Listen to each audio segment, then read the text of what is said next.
Bonjour chers spectateurs, je suis ravie que vous soyez venus sur ma chaîne dédiée aux travaux manuels et au tricot. Je m'appelle Françoise Dupont et comme ma fille me l'a conseillé, je vous demande de vous abonner et de mettre un like. Passons maintenant au sujet de la vidéo. Lorsque les parents commencent à choisir des meubles pour la chambre de leur enfant, ils sont souvent confrontés à certains problèmes. Il n'est pas toujours possible de choisir des meubles qui s'adapteront parfaitement à l'intérieur et aux dimensions de la pièce. Le bon meuble pour la chambre d'enfant doit être de haute qualité et sûr, c'est pourquoi il est recommandé de le fabriquer soi-même. En fonction des besoins de l'enfant et des particularités de la structure de la chambre d'enfant compte tenu de la revue matériaux pour les meubles pour enfants. La base du mobilier doit être choisie avec soin, en fonction de la qualité et de la sécurité des matériaux. Les matériaux bon marche sont de mauvaise qualité et il est préférable de ne pas économiser sur la santé de l'enfant en choisissant quelque chose de sûr et de respectueux de l'environnement. Les mauvais matériaux bon marche peuvent émettre des substances nocives, il est donc nécessaire de les exclure. En jouant, les enfants peuvent courir et renverser tout ce qui se trouve sur leur chemin. C'est pourquoi le mobilier de la chambre d'enfant doit être sûr, sans angle vif et sans éléments potentiellement dangereux sous la forme d'éléments décoratifs et d'autres pièces. Si vous souhaitez que les meubles pour enfants soient utilisés pour des jeux de leurs propres mains, il est préférable d'opter pour du bois massif. Refusez les panneaux de particules, car ce matériau émet des substances nocives appelées formaldéhyde. Comment choisir le matériau? Les matériaux les plus sûrs pour une chambre d'enfant sont présents dans la liste suivante. Bois massif, panneaux de particules fines contreplaqués de haute qualité. Les tissus et les matériaux de remplissage doivent être naturels et confirment par des certificats de qualité. Les peintures et vernis à forte odeur ne doivent pas être utilisés, car ils sont très toxiques. Il est préférable de choisir un tissu facile à nettoyer des taches et aussi résistant que possible à l'usure. Exigences pour les meubles pour enfants. Tout meuble de jeu pour enfants fabriqué de ses propres mains doit répondre à certaines exigences. Le mobilier doit être composé de matériaux naturels.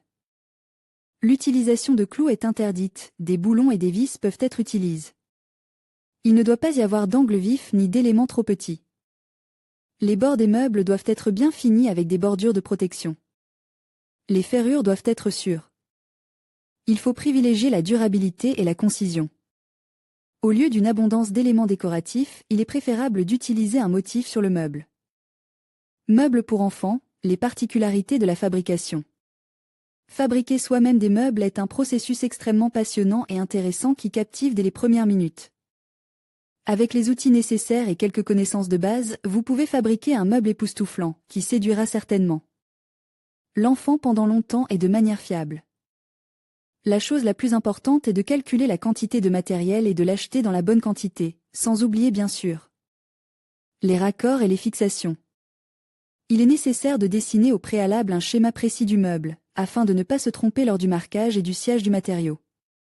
Type de meuble pour la chambre d'enfant. Différentes photos de meubles pour enfants faits maison vous aideront à faire votre choix. Elles peuvent être montrées à l'enfant, afin qu'il choisisse lui-même les meubles qu'il aimerait voir dans sa chambre. Que peut-on mettre dans la chambre d'enfant? La maison de lit. C'est un meuble très populaire et très apprécié des enfants, car il est très confortable pour dormir. Un tel lit peut être fabriqué à partir de palettes, puis ponce et peint avec de la peinture ou du vernis, qui peut être utilisé pour colorer les meubles pour enfants. Coin de jeu, un siège triangulaire avec un mur est la construction la plus simple. Il peut être fabriqué à partir d'une barre, de palettes ou de panneaux MDF.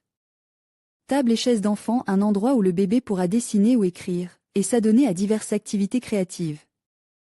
Rayonnage et étagère, les éléments de mobilier les plus simples que même un débutant pourra fabriquer. Bien entendu, même dans ce cas, il est nécessaire de respecter le schéma prépare au préalable. Faire un lit. Le premier conseil, et le plus important, est de ne pas économiser sur les matériaux. Un lit pour enfants doit répondre aux normes générales. Le matelas adéquat, achète dans un magasin spécialisé, est d'une grande importance. Tous les éléments du lit sont fabriqués séparément, puis assemblent. Les éléments suivants sont utilisés pour le lit, des panneaux finement divisés, MDF, dont l'épaisseur n'est pas inférieure à 2 cm. Tous les éléments constitutifs doivent être collés avec une colle spéciale pour le bois, pour la solidité, des coins. Et des vis en métal sont utilisées, le lit doit être adapté à la taille de l'enfant et confortable pour lui. Outils, le bon jeu d'outils. Tout processus de fabrication nécessitait certains outils. Pour fabriquer des meubles, vous devez disposer des outils suivants. Tournevis, jeu de tournevis, clé à cliquet avec différentes tétées. Perceuse et poinçon, scie sauteuse électrique, meuleuse, fraise et pince, marteau, maillet ruban à mesurer, marqueur, alène, cutter. Pour certains meubles, il n'est pas nécessaire d'utiliser tous les outils ci-dessus. Par exemple, les meubles pour enfants en carton ne nécessitent pas d'outils électriques. Si vous avez tout de même besoin d'outils électriques, vous pouvez les louer, car l'achat de tout ce dont vous avez besoin ne sera pas bon marche. Comment fabriquer un pouf pour enfants? Il s'agit du meuble le plus simple qui n'a pas de cadre. La fabrication d'un poufik sera à la portée de tous, même des débutants. En guise de housse, il est préférable d'utiliser un Macintosh, ou tout autre tissu dense pouvant être nettoyé. Il s'agit d'un meuble rembourre pratique et fonctionnel pour la chambre d'enfant, qui sera certainement très utile pour le bébé. La couleur du tissu peut être choisie au gré des intérêts de l'enfant, qu'elle soit neutre ou vive. En guise de remplissage, vous pouvez utiliser des boules de mousse, qui sont parfaites pour le pouf et le sac du fauteuil. Laissez quelques trous sur le dessus du tissu pour permettre à l'air de circuler à l'intérieur. Pour rendre le pouf encore plus doux, vous pouvez coudre une housse supplémentaire en tissu doux. Vous pouvez utiliser du velours ou de la fourrure.